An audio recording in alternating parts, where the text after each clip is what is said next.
Olá pessoal, sejam bem-vindos. Vamos trabalhar aqui um pedacinho final aí da dilatação. Qual seja, algumas substâncias, poucas, têm comportamento anormal. Dentre elas, a principal para a gente, a água. Então o ferro, o antimônio, o bismuto e a água têm comportamentos anômalos. Esses comportamentos anormais ou diferenciados acontecem sobre certos regimes de temperatura. Não é o tempo todo, depende da temperatura. No caso da água, o que vai acontecer com a água? Então, utilizando a água como nosso exemplo, nós temos aqui um gráfico onde eu vou colocar para vocês o volume em função aqui da temperatura. Volume em função da temperatura. Muito bem. O que acontece? À medida que a temperatura diminui, nós sabemos que o que esfria contrai. Então, à medida que a temperatura vai diminuindo, o volume vai diminuindo, a temperatura vai diminuindo, o volume vai diminuindo. Acontece que entre 4 graus Celsius e 0 graus Celsius, entre essas duas temperaturas, a água, então nós estamos fazendo o gráfico de quem? Da água. A água entre 4 e 0 graus Celsius tem um comportamento anômalo, diferenciado. Qual seja, na diminuição da temperatura, o corpo contrai, mas de 4 a 0 graus Celsius, continuando o resfriamento, a água dilata. A água sofre uma dilatação, comportamento contrário ao normal. O normal seria o quê?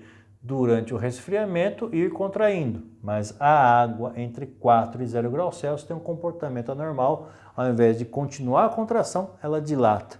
Por isso que esquecer cerveja no freezer, garrafa no freezer com água, latinhas com líquidos onde predomina a água. No freezer o que vai acontecer?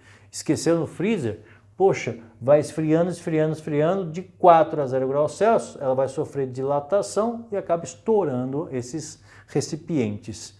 Tudo bem? Ora, mas ao mesmo tempo que você tem aí um gráfico de volume por temperatura, nós podemos também fazer aqui um gráfico de densidade versus temperatura.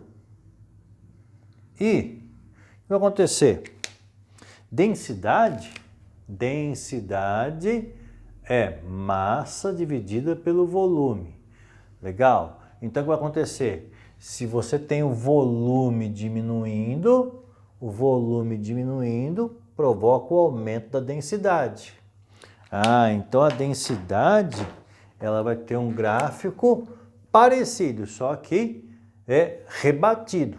Então o gráfico da densidade vai ser um gráfico que vai ter o formato até aqui, 4 graus Celsius. De 4 graus Celsius até 0 graus Celsius acontece, o volume aumenta. Se o volume aumenta, a densidade diminui. Então, aqui o gráfico vai ter essa curvinha, densidade diminui. Opa, então é um gráfico muito parecido, só que rebatido, À medida que o volume diminui, a densidade aumenta. Quando o volume aumenta, a densidade diminui. Ora, isso é muito interessante quando você pega e analisa por que o gelo sempre se forma na superfície e não no fundo.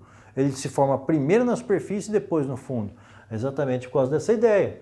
Quando a água dos lagos, dos rios estão resfriando, chega a 4 graus Celsius, acontece. A água que resfriou até esse ponto está mais densa, afunda. Mas a partir de 4 graus Celsius, essa água começa a fazer o quê? O processo anômalo. Então o volume aumenta, a densidade diminui, então a água que está congelando fica mais leve, então vai para a superfície. Por isso que o congelamento começa da superfície para baixo. Legal? Então aqui nós temos, moçada, a ideia chamada comportamento anômalo e em específico que cai para vestibular, que é o comportamento anômalo da água. Fechou? Valeu, galera!